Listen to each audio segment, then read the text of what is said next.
All right. Yeah, excited to be game week. You know, it's kind of nice that the game falls on a Saturday, so we can just treat it like a normal game week in terms of our prep. Excited to be one of 12 teams remaining in the playoffs, and mid-December playoff football, first time for college football, so pretty exciting. And our guys are working hard to be ready to go up and compete. Questions? Heard you guys playing in Mobamba, but Yeah. besides that, how can you try to simulate the environment that you're about to walk into? Yeah, I mean, we'll do the best we can. You know, we went in the indoor and cranked up the noise for half of practice for the offense, and you do the best you can. You know, fortunately, we've not been in this environment, and so we've had some good environments. I mean, even the championship game a week ago is helpful, but there's really nothing you can do to prepare for it. You just got to get there. You've got to adjust to it and go compete. And so we're doing all the normal things you do to try to prepare. But obviously, it's a huge home field advantage, and that's why they earn the right to be at home.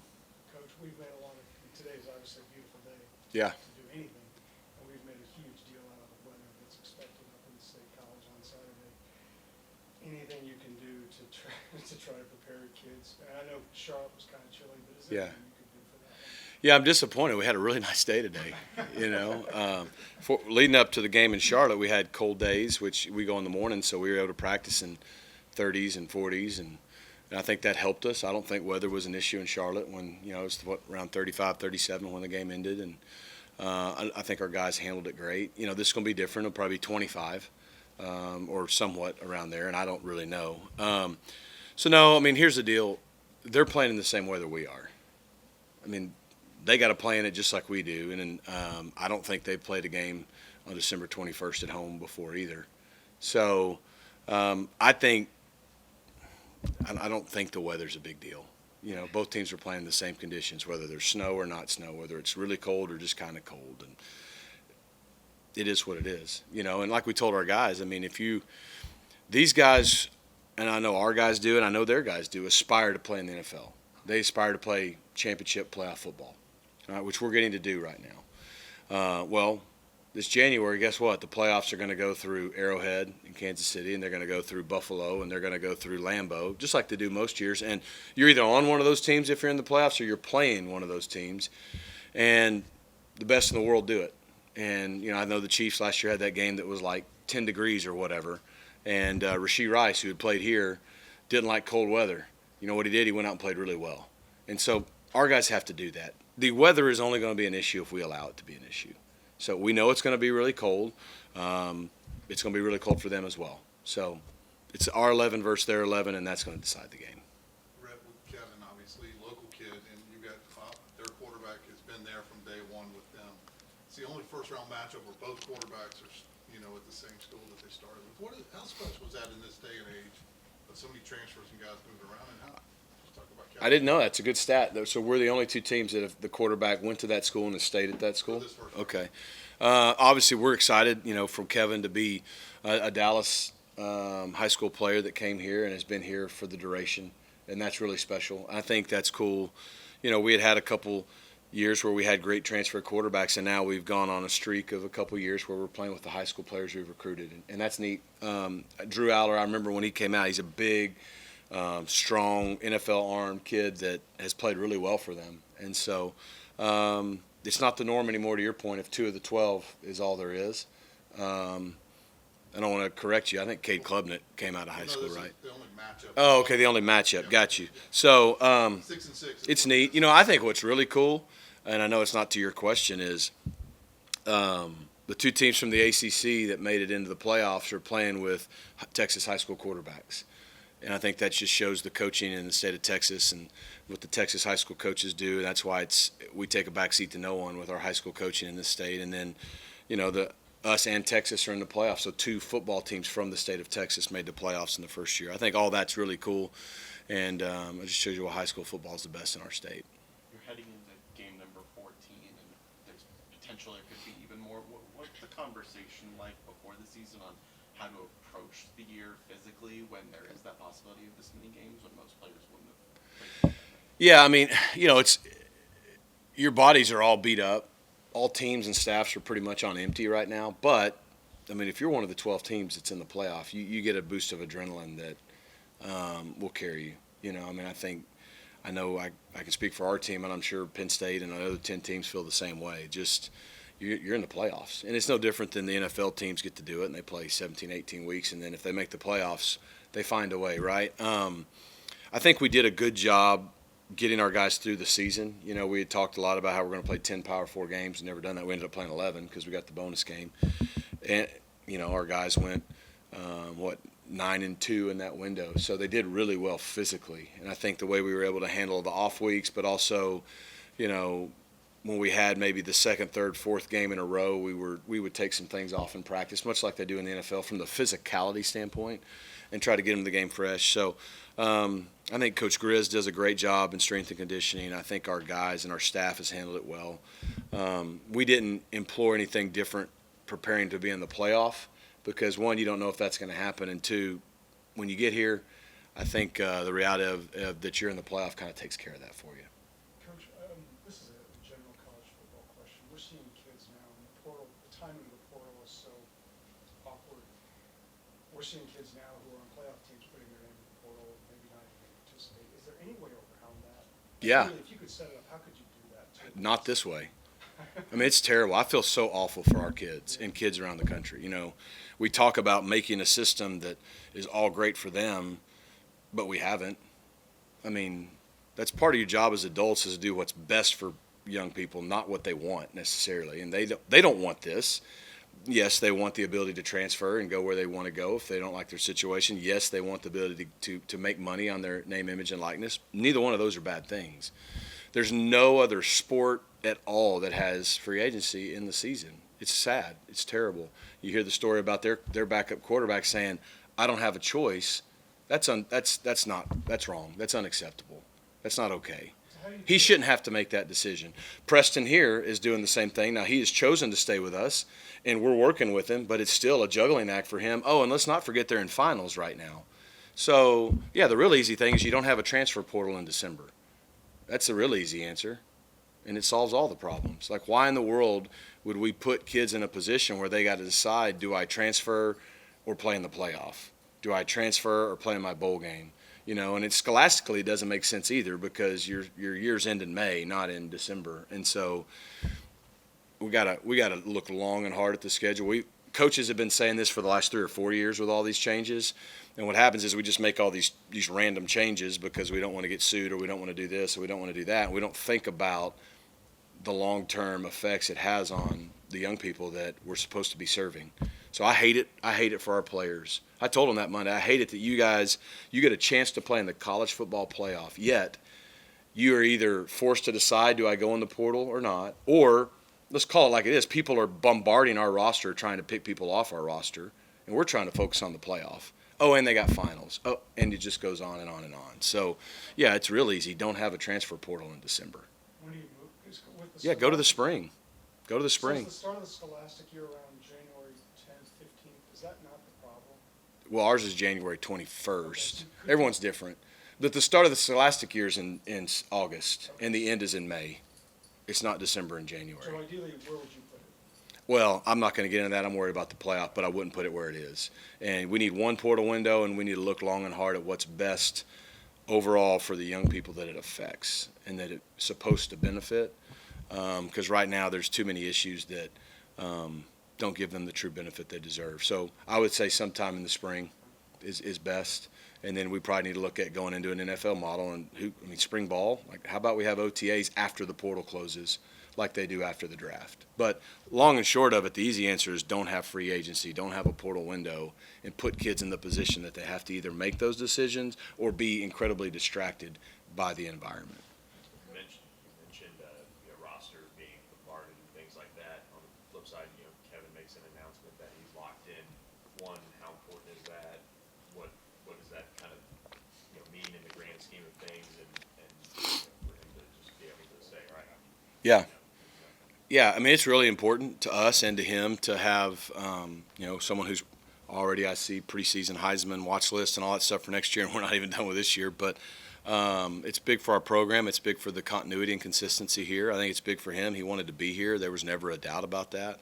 But again, same thing. It's unfair that he has to be figuring that out between the end of a championship game and a playoff game, but it is what it is. And so we all, as coaches and as adults, we're easy. We can adapt.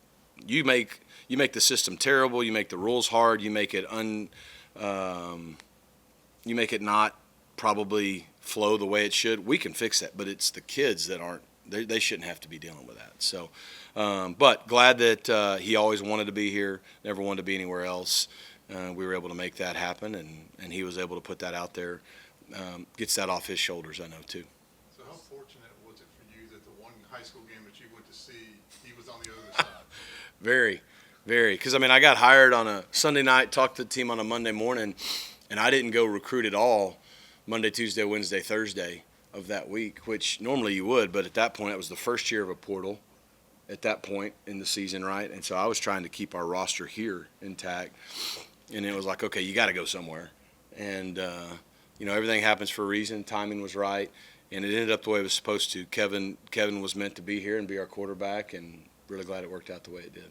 Was there any question for you on allowing the guys that are in the portal to play with you? I know coaches have different philosophies on that. Yeah, no, I think it's different. I think every situation is different. I think if you had a kid who had been contributing and starting and all that and then decided he just wants to leave, that you didn't want to leave, then it would be different. But, if you have some, whether you call it walk-on players or maybe third team, fourth team type players that go, Coach, I want to be here, but I do want to play. So I'm gonna put my name in the portal to go somewhere else we can play, and we're gonna help them. But I would love to finish through this deal. Then that to me makes sense. Even in a deal like Preston's given everything to this place. He's graduating this month or this weekend, I guess. And for what he's done, and he said he was adamant. He's like, no, I'm finishing. I want to finish if you'll let me. And I'm like, of course I'll let you. And I get it. It's hard if you're a coach. Do you let people who are leaving finish and all that? Again, every situation's different. But I think just doing right on each individual basis by the young man is the right thing to do. And we're not trying to create problems where there don't need to be problems. So we work with them. They can't miss what we need to get ready for the game. But if we have 2 days where we're not practicing and they can take a visit somewhere, then so be it, right? And that's just kind of how we've handled it here. Without going into game plan, how do you prepare for a defender like Tyler Warren and try and defend him with all the different ways that Penn State tries to use that? Which one? You talking about Tyler Warren? Sorry. Yeah, they're tied in? Yeah. Yeah, well, I don't know if you defend him. I think you try to just contain him and slow him down a little bit. He's going to get his. I mean, he's a matchup problem. If you play man, he's definitely a matchup problem. We had that with R.J. Maryland in some ways. And if you play zone, he's still a matchup problem because he's so big. And all zone becomes man once the ball's in the air anyways. And, whether you have one guy, two guys on him, and they do a really good job of moving him around. He plays a bunch of different places. So, it's kind of like when we had a Rashee Rice. He was going to get his catches, And so, obviously, we hope that we can keep him from being touchdowns and explosives. But, he's special. There's a reason he won the Mackey Award, and he can do all the things he can do. And he's got a big-time NFL career ahead of him. So we definitely got to be aware of where he is. Rarely do you see a tight end where the offense kind of runs through them. And to some degree, that's what they do with him. So I don't think we're going to stop him by any means, but maybe we can make it hard on him. Maybe we can slow him down. Maybe we can keep him from just totally dominating the game and try to make some other guys have to make some plays. Last question in person. Right, it's easy for us to talk about Kevin, the offense, Rashard, and all those guys, the receivers, everyone, what they're doing. Your defense has been really good this year. What have you seen in the development of the group, especially a group that has so many guys that have to come together and have transferred in and had to kind of build themselves? Yeah. No, the defense for us has been rock solid all year. We've all known that and talked about it, and I think a lot of guys did return from last year, but we did have plenty of transfers, particularly on the D-line, come in, and they did a really good job conforming to the defensive culture that had been established by some of the older veterans, the Jonathan McGills, the Kobe Wilsons, the Elijah Roberts, and so on. So I think it's been a special group. I think, it's all started up front with our D-line, both in the run and pass game, and they've given us a chance every week we go out.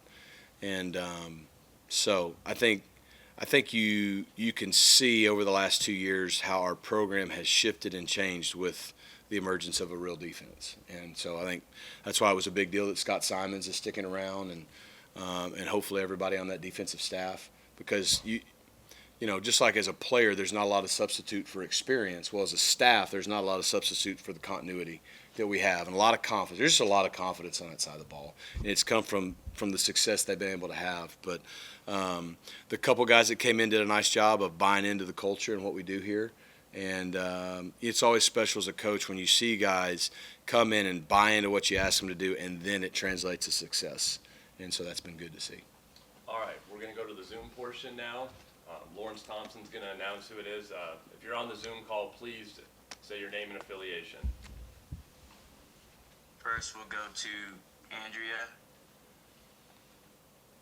Rhett, I know this question's probably intuitive, but how important is it for you guys to be able to get off to a fast start on Saturday and avoid some of the mistakes we saw early on against Clemson in the ACC championship game? Yeah, thanks, Andrea. I mean, it's really important. I mean, we always want to get off to a fast start, but I think more than anything, we just can't get off to a slow start, you know. And, you know, we've talked about it a ton. What we did in the first quarter against Clemson really put us way behind the 8 ball there. But, you know, I think the first quarter's big because starting fast is important in football games anyways, and now we're on the road, 106,000 plus. The atmosphere is going to be electric. They're going to have all the momentum and adrenaline behind them. And so it's going to be important to, yes, we'd love to start fast, but also just hang in there and kind of get through that initial surge once the game starts and be, you know, in a good competitive game to where then we can settle down, and then it truly is just 11 on 11 and we can go play football and see how we stack up. So I think it is important for sure. Next is Joe Smeltzer.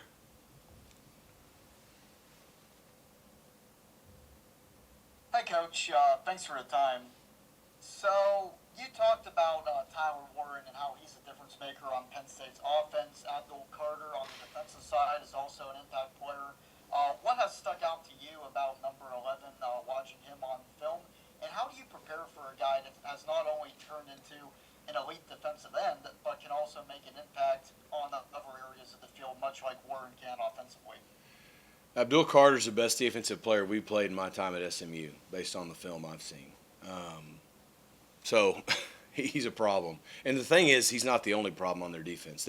They're really good on defense. The other couple of ends are really special. Like if they didn't have Abdul, we'd be worried about them. We are worried about them, but Abdul is so dominant.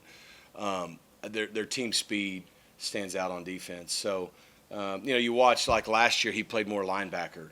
So you watch, you know, a game from last year and you see him at linebacker and he is just incredible. He's physical. He flies around and makes plays. And then they move him to defensive end this year, and he's got as good a get-off as anybody in college football. There's a reason he's a top 5, top 10 pick in the upcoming draft. And, you know, on top of it, our tackles have to deal with the noise of trying to hear the snap count. And so there's a lot of things in his favor that he doesn't need, on top of the fact that he's just probably as talented of a pass rusher as there is. But that's not all he is. He's an all-around player. And what really stands out to me is how his motor, he plays the game the right way. You got a lot of respect for how hard he plays. He'll chase down plays from the backside. So, you know, just like we got issues with Tyler Warren and a lot of other guys on their offense, we've got our work cut out for us on their defensive front and really their overall team speed on defense. Next, we'll go Kevin Lundquist.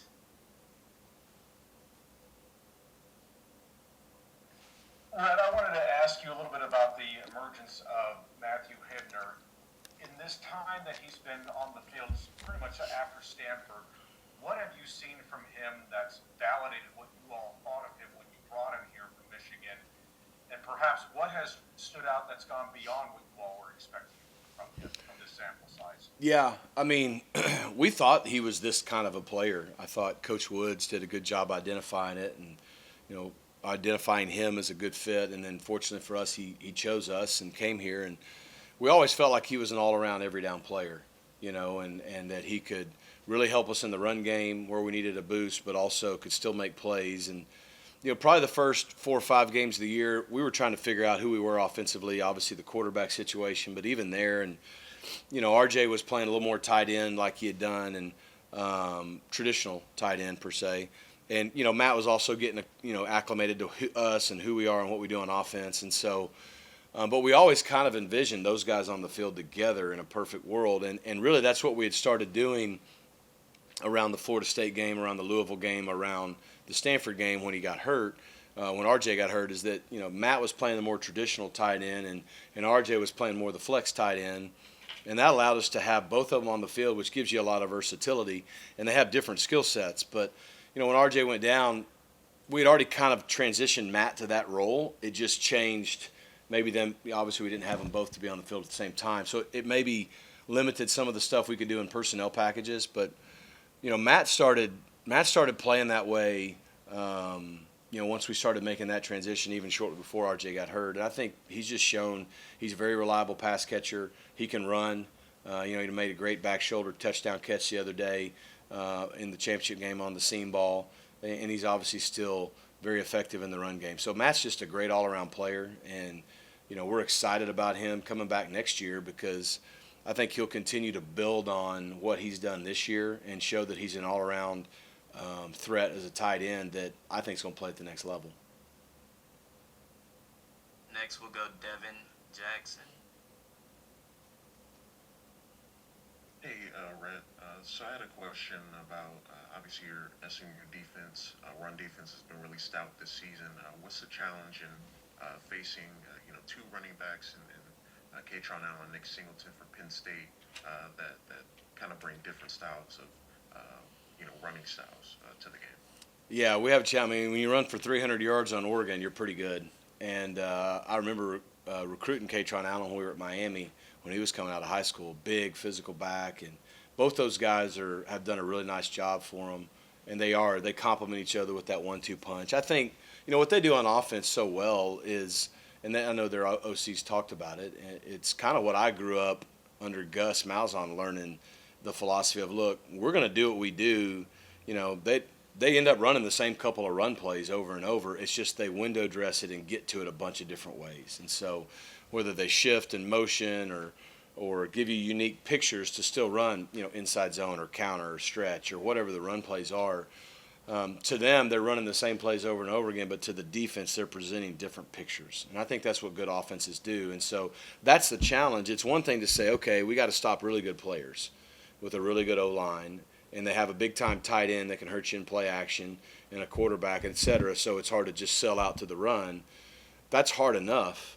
But then when they're going to give you different pictures, they're going to move and shift and do all the things they do to just gain just a slight advantage here or there makes it even tougher. But that's the assignment. This game's going to come down to the same thing most of our games have come down to.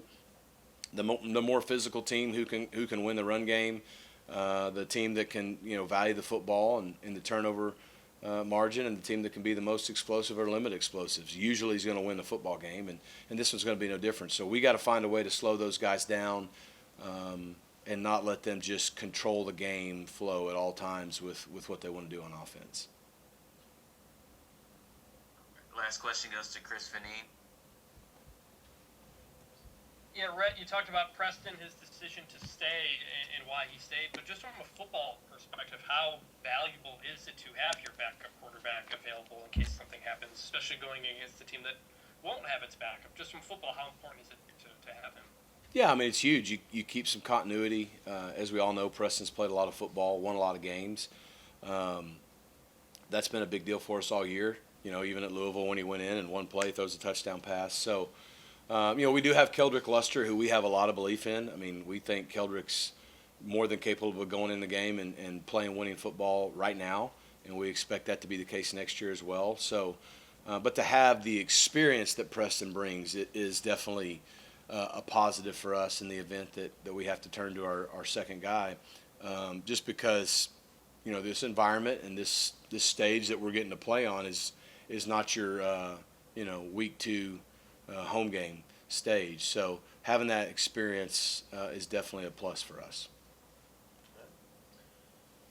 Any last question here? played them last Coach, I'm from Fort Worth, and I wanted to ask. I'm sorry, nobody's perfect. Somebody use that. You had to drive a long way over here. Yeah. I like your jacket, though. Thank you, Rudy, thank you. Tell my wife to say that. So, being around here around SMU's evolution, you see a lot of people who've had a big role in this steady climb. And one of them, I realize this coach is sort of a divisive figure, is Coach Dykes. Yeah. Can you speak to what that time period meant to the evolution and progression of this program? Yeah. You were here for it. Yeah, I don't think it's divisive at all. I think Sonny Dykes deserves a lot of credit for the part he played in our program getting to where it is. I said this over the last couple of years at different times, different ways probably, that, I'm just blessed to be the coach at this time, but I'm benefiting, and our program now and our staff is benefiting from a couple decades of hard work. I mean, you look, whether you're talking about Forrest Gregg right when we brought the program back, but more recently, like June Jones, I think, came in here and for the first time started winning. And, had some winning seasons, had some fun offenses, had some NFL players, the Emmanuel Sanders, the Cole Beasleys, those kind of guys. And then, Kelvin Beecham's. And then on top of that, went and won a bowl game. And so, he took our program to a step kind of that we hadn't been to in a while in the process, right? Chad Morris comes in and creates a buzz about recruiting and brings kind of that top-level recruiting mindset to the school that hadn't existed, right? And so that kind of helped a little. And then Sonny came in, which I was allowed, that allowed me to get here. And I'm grateful that he hired me. And, in our second year, we won 10 games. That was another thing we hadn't done since before the death penalty. And then, I think that's also when we started embracing the city of Dallas and the Triple D and all the things that we wanted to do, and realized that's when the portal became a thing. And so, okay, well, if we're not in a power conference, how can we get power conference level players here to compete at the level we want to? And so I think it all just has added up. I've said it before, it's like a pickle jar effect. They all were trying to get the lid off, and they never got it off. But by the time we got here, we were able to pop the lid off because a lot of work had been done by so many before. So, and that's just speaking from a football and coaching standpoint, not to mention all the greats and alumni, from the Paul Lloyds to the Bill Armstrongs to David Miller to obviously Gerald Turner's been kind of a consistent piece of that the whole time. So, I think he played a great role. It was part of our story and our journey over the last couple decades to get us back to this stage where we felt like our program belonged, be on the national stage and be in the college football playoff, be a nationally ranked top 10 team. And there's 12 teams out of 134 or whatever we got that get to compete for a national title, and we're one of them. And so grateful for all the guys that came before and the work that they put in to help us. And I should say this, all the players that came before. So many players that endured not winning seasons to get our program back to here. This is for them too. Back next year, Yes, what sir. kind of made you decide you wanted to make that announcement, and what does it mean to you, that you want to, you plan to stick out with us? Yeah, to make that announcement, just to just let teams around the nation that, try to hey guys up, and just to let them know that I'm staying here, I'm not going nowhere, 100% locked in with this coaching staff and the players here. So just try to get that movement. Is it hard to kind of navigate that while you're trying to plan for CFP? I know Coach kind of talked a little bit about yesterday. Yeah, I mean, it is pretty hard, but I try my best not to worry about it. Just put it to the side and let other people, handle that, and just, so I can just focus on the game and the weeks to come and things like that. So I can just, be prepared for the upcoming week.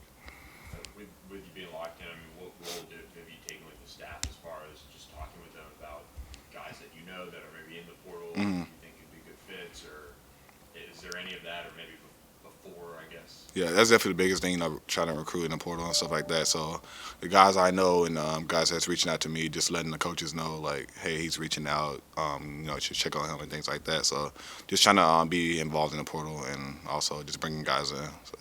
What's the reaction that you get from players that, see a player of your caliber, being here next year and beyond potentially, and your conversations with them, how different that may be it is now that you've established yourself as a Yeah, it's very different. Guys just hitting me up, talking about, if you need a playmaker, hit me up, just things like that. And, I'm getting a lot of that. So just, trying to go through there, try to get some more playmakers here and just some guys that can play. So. With Penn State, what do you see from them on the field? Yeah, they're a very talented group. They play hard. They got a really good D lineman. Their front seven is pretty great. So I think we just execute the way we're supposed to execute and play our game. There's no way they can stop us. So just yeah, just playing. You've talked about your love for playing on the road. Right. You're heading into one of the quote-unquote Yeah. toughest environments in the country. How much does that fire you up and also the rest of the team? Yeah, I mean, I know as a team we're really excited to come in. Going to Penn State. Try to get an upset. Everybody's against us. Supposed to be like 100,000 people there, and everybody just booing you. So probably one of the best feelings in the world, honestly. So just going in and being able to upset a talented team. A lot can get made of the weather. What are your experiences like in maybe harsh weather, cold weather, and has it ever affected you, or do you feel like you just kind of get locked in? Yeah, I think just as soon as I hit the field, I might feel it a little bit, but as the game goes by, I'm so locked in. It's like really not bothering me at all. So just hopefully we get out there and able to switch the mindset and just go out there and play ball. At this point in the season, talk to your teammates, talk to coaches, talk about how most players are kind of battling some sort of injury. And, everyone's kind of banged up at this point in the season. What does kind of that wear and tear look like for you and for quarterbacks in general? Have you found? Yeah, I mean. The wear and tear for me, I'm fine. My body feels perfect, so I'm just ready to go out there and, execute and go play the game. I don't really feel anything, honestly. I'm just perfect shape and ready to go out there. Where do you think that kind of stems from? You talk about what you guys have done to this point to make you be in this position this late in the season. Yeah, the way our coaches, just set our schedule up for the week. We got a couple practices here and there, but they're not trying to kill us. So they're giving us our rest days, walkthrough days, and things like that, so we can get our body right. And yeah, they're just looking, trying their best to look out for us. Get us right. I mean, this is obviously the most you've played in college. I don't know, compared to your high school days, how your body feels in comparison when you're this late into a playoff, into postseason. When you're getting started in this postseason, you're this late into football season. Yeah, I know we got a lot of guys that's probably body's not feeling the best right now, but they're maintaining and going through it each and every day. So it's just a fight in them that they got. But I know deep in this playoff run, I think it was like week 15 or something right now. So everybody body is sore, but you got to fight through it. So yeah. When you look at facing a defensive line that has a guy like Abdul Carter, does that change anything for you guys? I know you guys have faced Ezra Rocker from BC, TJ Parker. Yeah. It don't really change anything, honestly. We're going to play our normal game. We trust our tackles enough to block him, be able to block him, and just execute our base game plan. So we trust them to get a hand on him and, do their jobs for sure. So just back there playing our regular game. Don't really change much. Having the bye week, how important and nice was that for you guys after what was probably an emotional 36 hours during and after that comes a game? Yeah. Just reset. It was really nice, just catch up and watch the film, see what we did wrong, and also just get start on a new team that we're playing in Penn State. But it was good for the bye week, but also we was ready to get back on the field and go to work. So that's probably the bad thing about it. Just we was ready, get our revenge back and go to work on the field. What's the team mindset like? Coming off of the loss, you guys were able to make it into the playoff. Yeah. But, 8-point underdog. What do you guys feel like right Our now? mindset right now is just to go out there and kill. We had a whole week off to hold that L in, so we're ready to go get a dub now and go beat Penn State. Coach kind of talked about the importance of starting fast, as opposed to this past game, and some of you guys have done pretty well over the season. Right. What were the kind of conversations? Did you guys work on anything in particular to try and make sure that you guys are able to get back to what you've done most of the year? Yeah, the whole year we started off pretty fast, but the one game in Clemson we didn't really execute right. So just going to watch film and just see how we can execute the base plays and start fast in the first quarter and just maintain the game plan throughout the fourth quarter. All right, Kev. Now you're just going to look at the computer. We're going to do the Zoom portion. Lawrence Thompson will call on all of you. Please state your name and affiliation when called upon by Lawrence. All right, go ahead, Lawrence. All right, next we'll go to Andrea. Hello. Hey, Kevin. It's Andrea Adelson with ESPN. How are you? Thanks for doing this. I'm doing good. How are you? Good, thanks. I wanted to ask you a follow-up from the Clemson game. When you went back and watched the film, obviously tough loss and first loss as a starter, what sorts of things did you see and look at that or you feel like you can improve on headed into this game? Yeah, just looking back at it and watching the film, I think we started pretty slow because of me. I turned the ball over 2 times in early game, so something that can't happen, and just looking forward to not doing that again, and just protecting the ball and ball security. Next we'll go Chris Vanini. Hey Kevin, Chris Vanini from The Athletic. Speaking of you coming back and announcing you're coming back, a year ago, I know people were interested in you. What was that decision process like to stay at SMU, and were people trying to get you to transfer even a year ago? I mean, yeah, I had a couple teams reach out, but just me trusting in the coaching staff and having my brothers on the team and not trying to let them down and just stand the ball out with them. So really just the trust in the coaching staff and all the confidence I have in them, and I know it's going to shape me to be a good player in the future.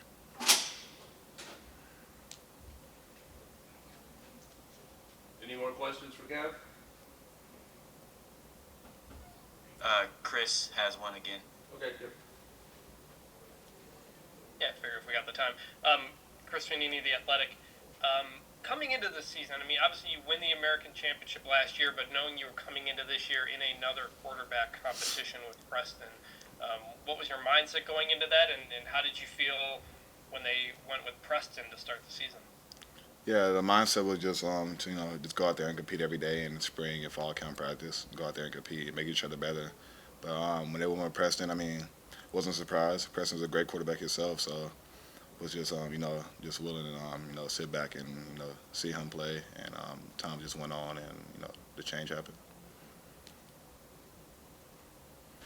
Zay, what does it feel like you're about to head on the road, big postseason game? What does that mean to you? It means a lot. These are the kind of games you dream of as a kid, playing in an atmosphere like what they have up there. So just excited for the city, excited for this program, man. Just happy to be here, man. It's probably by far the biggest game that I've played in so far. So we're excited, man, for the challenge, for sure. You talking about what you see from Penn State on tape? What kind of problems their offense faces for you? They have a really good quarterback. He's poised.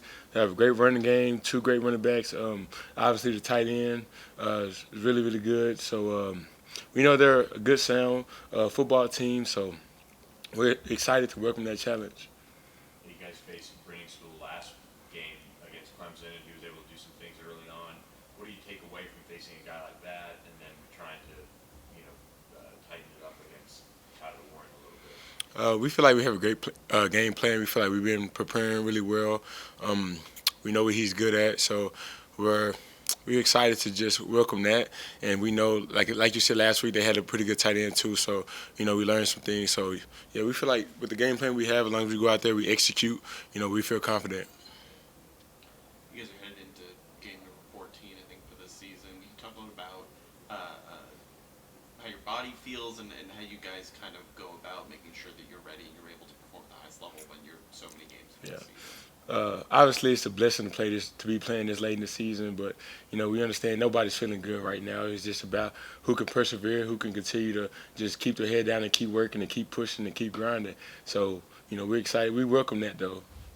What does kind of wear and tear look like for a safety? Obviously, you guys are moving around a lot every single play. Yeah. What does that kind of look like? We play a physical brand of football here. We take pride in that.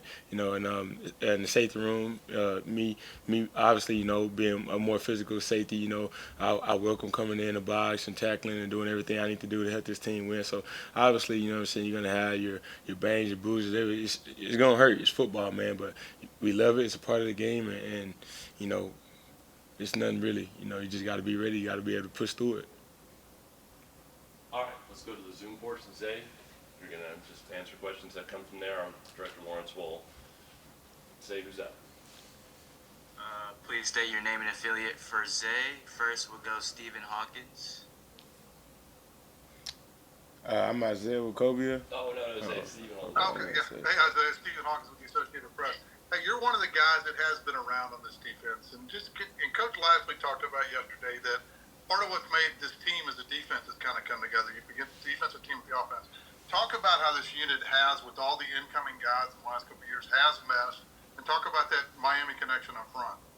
Yeah, man. Those guys from Miami up front and our entire D-line, man, we feel like we have one of the best units. That's one of the best units in the country. They've been able to wreak havoc this entire season. So, but, speaking on the transfers and everything, a big deal about our team is we understand that with college football now, every year it's kind of like there's going to be a lot of pieces moving. So what Coach Lashlee does is he makes sure we take pride in having time away from football as a team together, doing events, and just making sure we're around each other so we can get to know each other and learn each other. So that way when we go through hard stuff during the season, we stay together, and I think we've shown that. We've been through a lot of adversity this year, but we've never been pointing fingers or putting other guys down. We staying together, and I think that shows just how we've been able to mesh as a team.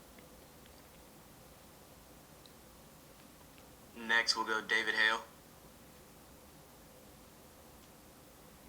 Yeah, Isaiah, I don't know how big of a ice cream fan you are, but Penn State's offensive coordinator, Andy Kotelnicki, earlier in the year compared his offense to a Dairy Queen Blizzard, and his point was that it's basically just vanilla ice cream, and they change the toppings depending on what they're looking to do. And I think his point in saying that was they give you a lot of eye candy to focus on so that you don't focus on the main thing. So I'm curious, as you've watched them on tape and prepared to play that offense, do you see that, and how do you go about sort of identifying what they are really trying to do when they're trying to show you a whole bunch of other stuff? Yeah, I mean, we understand that it's a lot of special things they do to kind of, like you said, eye candy, but you take all that away, and they're really a more base offense, besides all the extra stuff that they do. But they do that so you have to make sure you check all those boxes before you get to the base game plan stuff. So we understand like a big key emphasis to us playing a good game is our eyes. We have to make sure our eyes are in the right place. We can't be doing other people's jobs. We have to do our job and make sure our eyes are where they're supposed to be each and every single play, because any play can be something special. So we just got to make sure we're locked in. Next, we'll go Andrea. Hey, Isaiah, thanks for doing this. Andrea Adelson, ESPN.com. You guys have been so good at creating turnovers this season, or forcing turnovers. A, why have you been so effective? But B, how important do you feel like that will be in this game on the road to give yourselves an advantage to maybe take the crowd out of it, especially early? I think we've done a good job with that just because of the emphasis we put on it in practice. Whether it's scouts or team versus team with one offense, we value taking away the ball. Anytime we get our hands on it, we want to take it away. We want to focus on punching the ball and doing everything we can to try to create turnovers, because we know turnovers change the game. And especially for a game like this, man, where we're playing a great team, a great offense, players are going to have to make plays and create some turnovers to give us the best chance to win. And we understand, like, those plays literally, they change the game. So we really value that, and we put a lot of emphasis on that each and every single practice. Next, we'll go Chris Vanini. Yeah, Chris Vanini with The Athletic. Isaiah, what's it like going up against Kevin in practice this year and last year, and just how difficult he makes it for a defense? For sure, just because how athletic he is, how poised he is in the pocket. He steps up. You never know if he's stepping up and getting out of the pocket to run or pass. So it's like you want to come up and stop the run, but at the same time he can put up and throw it at any second. So you got to be able to keep your eyes where they're supposed to be and do your job. It's fun. He's electric, man. So we love that challenge each and every day. We try to go back and forth. The offense, they make plays, we make plays. So yeah, he's definitely a challenge in practice, but it's a great look just because we know that he's going to give us his best each and every practice. So it's going to make us be better. Last question on Zoom, Rich. Thank you. I said, how would you evaluate Penn State's running game, particularly their two running backs, Singleton and Allen? Yeah, we think they're both explosive, but they're also good at getting downhill, finishing runs. They catch the ball out of the backfield. They do a lot of stuff well, so we know we're going to have to be keyed in on that, keyed in on the run game, and also getting those guys out of the backfield, catching passes. I think 10 is their third leading pass catcher as well. So we understand the challenge that brings, and we know what we have to do, though. Some portion of Matt. Go ahead. So Matt, you been in the CFP before, but first time kind of doing it this way. I don't know if you've been to Penn State before, but what are you looking forward to for this kind of matchup? I mean, Penn State's got a great defense, and we know that. So it's going to be a challenge, but I think that's what makes it exciting. We're going into, their territory, so it's an opportunity to walk in their house and come out with the victory. So I think all of that together, just the intensity and the excitement of the games, what's going to be really cool about it. Tell a little bit more about what you see from Penn State's defense on film. Yeah, they're explosive. They got, they're really good at jumping the snap. They got, big guys. They like to hit. They're athletic, but, we got some stuff in store. So we'll see. We'll see. It'll be a good matchup, I think. Obviously, been a physical season for you guys, and heading into week 14, and you've been around teams that obviously made deep playoff runs. What's kind of the important part at this point in the season about staying ready physically and being able to? Yeah, they do a good job of making sure we're intentional with the reps we're getting. We're not just wasting our bodies out there. But Coach Woods tells the tight ends all the time, like, your body's your responsibility. School's starting to come to a close. Now it's time to be really proactive about being in the training room and with recovery and all that, getting sleep and all that. And then, mentally it's just, keeping things fun. It's a serious time, but the more you can enjoy what you're doing and, keep that, you play football because you love football. The more you can keep that in mind, even when the season gets long and you get towards the end, then, I'm still happy to be here every day. I'm going to cherish every day I get to come out here and practice and hit. It's going to end one day, so. Yeah, this is probably the most reps you've had in the season. Can you talk about where your body is at this point? Is the work that you put in the off season, where does it kind of stack up to this point in the season and prior? Yeah, I feel like I've adapted pretty well. Duke was like one of the first games where I took a good amount of snaps, and that one I was like, all right, yeah, let me be a little bit more proactive about getting in the training room and recovering more, but. It's not too bad. I think I've done a pretty good job of just staying on top of little things before they become problems. It's just really what it's been all about. All right, let's go to the Zoom portion. Matt, just to the screen. Go ahead, Lawrence. Chris Vanini is the first question.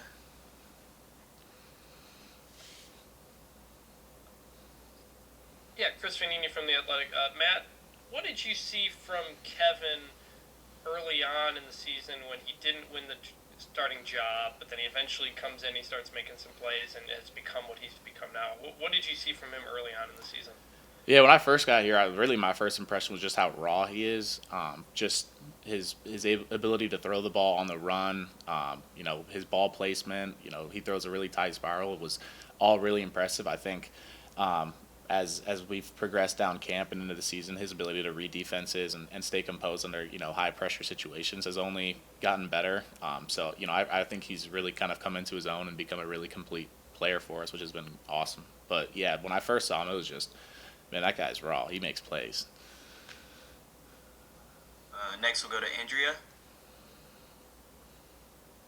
Hi, Matt. Andrea Edelson with ESPN.com. Thanks for doing this. I'm just wondering, as someone who's kind of had a playoff experience, maybe words of wisdom you potentially shared with your teammates, and since you have played in very cold weather, if there's any tips for how to not be so cold in those types of conditions. Yeah, I mean, I've given a couple tips and tricks here and there. I know that you can put the latex gloves under the gloves and all of that. Sometimes Vaseline, some guys like to do that. I never got into all that.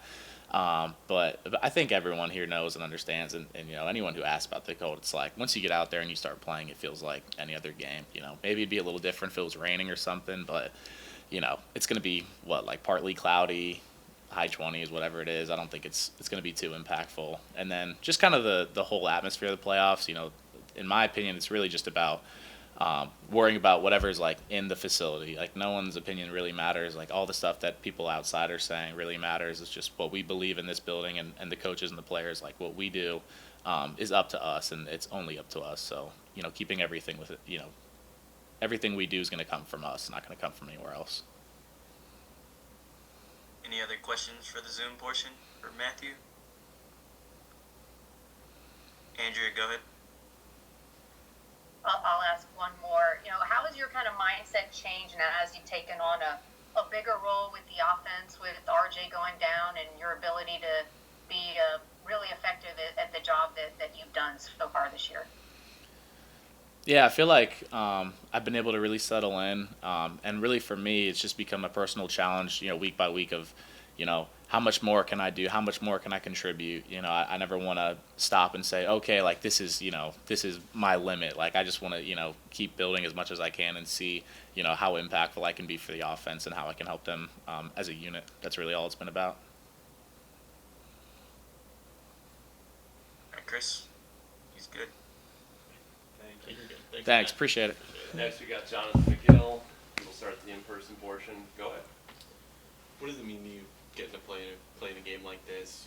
CFP, big road environment. What does that mean to you? I think this is honestly what you dream of when you're a kid, playing in front of 100,000 people, all rooting against you. And so I think that we have a real unique opportunity, something that a lot of us dreamed about since we were kids. And so an opportunity to go out to Happy Valley, play, hopefully, in the snow or something like that. Like something like that is really when you're a kid and it's cold, like that's what you look at. You watch those playoff games and, Green Bay and Buffalo, those type of games, and Kansas City where it's real cold, and the teams that come out on top are usually the teams that end up, having enough resilience to end up winning the whole thing. Hoping for some snow then? Yeah, I've never had a snow game. Played in some cold temperatures, but nothing like, no snow. So that'll be my first. So, hopefully, fingers crossed. What are you seeing out of Penn State's offense, what they're able to do? Yeah, I think it starts, the head of the snake is, Tyler Warren. Awarded the best tight end in the country, right? So he's a great player, does a lot in terms of catching the ball, wildcat quarterback. He has thrown some touchdown passes this season too. So he just presents a lot of challenges. Big frame, big body, uses his body and his frame well, catches well off of his body. And so he's the focal point. Obviously, they have two running backs, both of them 800, I want to say, yards rushing. So a real good 1-2 punch. And then Drew Allard is a talented quarterback, can, make those throws in the seams, make those throws outside. So really you can tell if a quarterback's good if they can throw that, come back to the field from the opposite hash. And he has enough arm talent to do that. And so real good unit, and it's going to be a good challenge for us. Do you see any similarities from other teams that you guys have faced in, what is one of the premier Big Ten brands of football? Not necessarily. I would say that they do things similarly to Louisville a little bit in terms of how they want to, run the ball, control the game, but also challenge your eye discipline. Louisville did a couple of stuff with, tight end leaks and tight end hides and some boots to really challenge your eye discipline. So I would say probably that's the closest one I would say similar to. The tight end is, as a little bit bigger than the tight end at Clemson that we had faced last week, but similar how they want to utilize him a lot and be a focal point of that offense. Heading into game 14 here, there's even potential for more games after this. Can you kind of talk about where you feel like you are physically? How does it kind of compare to previous years? I mean, I don't know when you start having the thought that, hey, maybe this season goes even longer than, what's past, where you kind of have that. Yeah, I think we're good. I think Coach Greers does a great job in, training us to continue to withstand, the longevity of the season.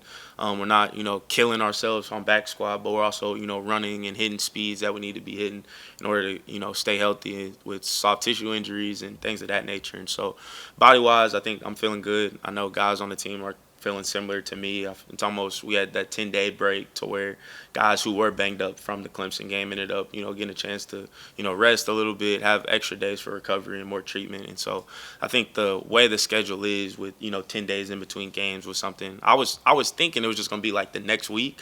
I'm like, dang, like, that's going to be a lot of games in a short amount of time. But having that buffer and that break is something that's beneficial for us. Yeah, I feel like there's been a topic conversation about Coach Grizz, the work that you guys do for the season to kind of get ready. How, since you've been here, how has your physicality evolved? How have you learned anything new about what you're able to do, how you're able to go about that? Yeah, I would say just being a little bit more intentional with my training and my regimen. I wasn't a guy that had got hurt a lot when I was at Stanford, and so being able to just be a little bit more intentional with whether that's okay, like I might be having a hamstring deficiency for a week. Okay, I'm doing something in the training room to make that deficiency go away. So just being a veteran about it, being a pro, and trying to be proactive with injuries that might sustain throughout the season and being able to lessen it. There's been an emphasis to start fast all season long, and oftentimes people might relate that to the offense, but how much does starting fast stem from the defense? Yeah, I mean, typically, if you watch a SMU game, whether we win the toss or lose the toss, like our offense is going out first, and so being able to start fast as a defense and getting that 3 and out, and getting our offense the ball back, with chance to score again, I think that's something for us that we want to improve on. Last week, obviously, didn't have the best job of starting fast. Ended up kind of getting into the game a little bit later, but I think starting fast, and especially being on the road in a difficult environment, that can take the momentum out of a stadium. And so for us, we just want to do our job, limit explosives, stop the run, and really start fast. John, they got a lot of guys who are announcing that they're planning to come back already for this next season. I know your eligibility will be up, but I was wondering, how have you kind of seen that change for a player, where they're having to make these decisions and they're maybe still having to compete in games like this next week, potentially be playing more and more games? Have you kind of seen that change around college? Yeah, I think it's a little bit weird. I had talked to a couple of the guys that had announced that they were coming back. I'm like, I didn't even know you were thinking about leaving, but they ended up wanting to fend off anybody that had any thoughts that they were going to go anywhere else. And so I think that it's difficult to kind of deal with in terms of where we are trying to prepare, for a playoff game, but also, you have guys in situations to where, they need to move on elsewhere and go to another school and feel that that's what's best for them, and the clock's ticking. And so, people whose seasons are done, they have chances to make decisions a little bit earlier than people that are, in this 12-team playoff. And so I think it's a weird spot in college football, and it's something that I didn't have to deal with when I first came out, and definitely something I didn't have to deal with when I was coming out of high school. All right, let's go to the Zoom portion. Hey, just right to the screen. Lawrence, go ahead. First we'll go Chris Vanini. Hey, Jonathan, Chris Vanini from The Athletic. You were made a team captain this year, and so were Kevin and Preston. Kind of rare to have 2 quarterbacks. What did it say about them that they both were given that opportunity, and how have you seen kind of Kevin grow into that role? Yeah, I think going into the season, we had an idea as a team of, who the guys that vocally were leaders in terms of how they prepared, how they talked to us during workouts. So I think it speaks to the maturity of the team. We had guys, that had multiple votes that, weren't, one of the 6 captains, but Kevin has really grown into that role. I'd say it started really from the summer. Getting a chance to, if you really meet Kevin the first time you meet him, he's real shy, he's quiet, but the more you get to know him, the more personality comes out, the more goofy he is, the more relaxing he is and relatable. And so getting a chance to see him evolve from even my first year to my second year, I think that was kind of the biggest thing with Kevin is he's growing into this role, he's stepping into this role, and as well as Preston's still leading guys on the team, still listen to Preston. Preston still has a voice on this team, and he's done a great job in adjusting to his role and whatever the team has needed. And so I think both of those guys have done a great job. Next we'll go to Andrea. Hey, Jonathan, Andrea Adelson with ESPN.com. Thanks for doing this. All right, I've heard you and other teammates say this is what you dream about, playing on the road in front of 100,000 people, and I have to know why going on the road, playing in front of 100,000 people is something you dream about. What is appealing about that? I think everybody kind of everybody likes to be the villain at times. And so when you go into an environment where people aren't necessarily wanting the best for you, there's nothing better than when you win that game and it's not like they can't say anything to you. And so I think a lot of us on our team have been, quote unquote, overlooked, quote unquote, not necessarily given the best opportunity or felt like they've been given the best opportunity. So I feel like a lot of us have chips on our shoulders, whether that was from previous schools, high school, whatever the case may be. And so I think going into a hostile environment, you get a chance to get an even bigger chip on your shoulder and get a chance to really silence a lot of people and a lot of critics. Next we'll go to David Hale. Hey, Jonathan. 2 quick questions for you, if you don't mind. Number one, you talked a little bit about eye discipline earlier. I know Penn State, their offensive coordinator referred to his offensive scheme as a Dairy Queen Blizzard, where it's mostly vanilla ice cream, but they put a lot of different sort of treats into the mix to make it seem like something more. I'm curious, how do you maintain that eye discipline? How do you not get distracted by all the different things that they're trying to do pre-snap to try and confuse you? Yeah, I would say it really comes down to preparing for it, understanding, like watching tape, understanding that what you see isn't always what you're going to get. And at the end of the day, like when a ball is snapped, what that final formation is what they're going to be running. And so I think having a calmness about you, and that calmness comes from preparing at a high level. So watching film, practicing all different types of formations, going through things in your head mentally before the snap, that if this guy motions, okay, what's my assignment? If this guy, moves to a different spot, like what am I supposed to do? So thinking about things pre-snap can help you post-snap. So I think that having that maturity, having that calmness about yourself, and that just comes from preparation. And then the other thing, you talk about the chip on your shoulder, you guys being overlooked. Obviously, SMU, fairly or not, was sort of viewed as the last team into the playoff. Do you guys feel like you have something that you need to prove in this? Do you feel like it's sort of incumbent upon you guys to prove that you did belong here by putting up a great performance? Or is that something that really doesn't matter in the larger calculus of like, hey, we just want to go win the game? I think we feel like, not necessarily want to prove doubters wrong, but I feel like we want to prove ourselves right more than anything, and understanding of how talented we are. We deserve, to be at this stage and on this platform. And so based on the things we've done throughout this season, I feel like we just want to prove ourselves right and prove ourselves that, Coach Lashlee, believes in us, prove, our families right, all the people that support us, and understanding how much work we've put into this. And so I don't think it's necessarily proving doubters wrong, quote unquote, is motivating us, but I feel like it's more proving ourselves right and understanding how talented we are, and when we're firing on all cylinders, how dangerous of a team we can be.